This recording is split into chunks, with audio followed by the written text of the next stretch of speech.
France avec un gros plan sur la vente à domicile. C'est un secteur qui échappe à la crise. Il est en plein essor. La filière prévoit même de créer 100 000 emplois sur 3 ans. Alors est-ce rémunérateur? Et lorsqu'on est client, est-ce que c'est intéressant?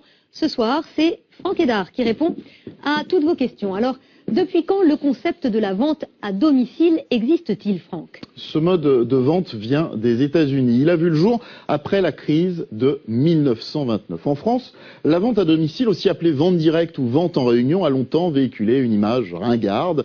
Et bien maintenant, c'est devenu tendance ébranchée. Le chiffre d'affaires annuel des sociétés de vente à domicile représente 3,7 milliards d'euros et progresse en moyenne de 6% par an. Le secteur est créateur d'emplois, 35 000 rien que l'an dernier, et au total, il concerne 480 000 professionnels.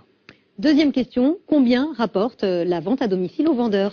Les vendeurs qui ont le statut de VDI, vendeurs à domicile indépendants, sont rémunérés à la commission entre 20 et 35% par vente. En général, les vendeurs réguliers peuvent espérer gagner l'équivalent d'un SMIC plein temps. À en croire les statistiques de la Fédération de la vente directe, les vendeurs sont en majorité des femmes, à 77%, et 90% des vendeurs effectuent cette activité à temps partiel. Il s'agit donc souvent d'un complément de revenu. Alors si l'aventure vous tente, méfiez-vous des entreprises qui vous demanderaient de suivre une formation payante ou bien réclameraient un droit d'entrée abusif avant de vous lancer dans la vente de leurs produits. Elles sont souvent peu sérieuses. J'ajouterais que c'est un métier exigeant. La moitié des vendeuses jettent l'éponge dans les 6 premiers mois d'activité.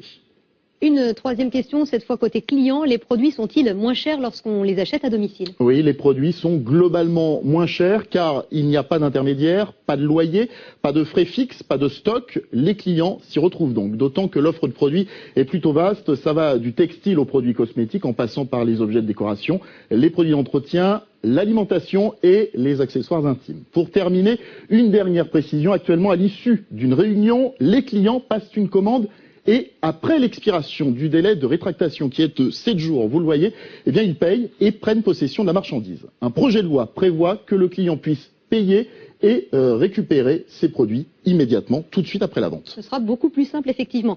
Plus d'informations sur notre site m6actu.fr. Merci Franck.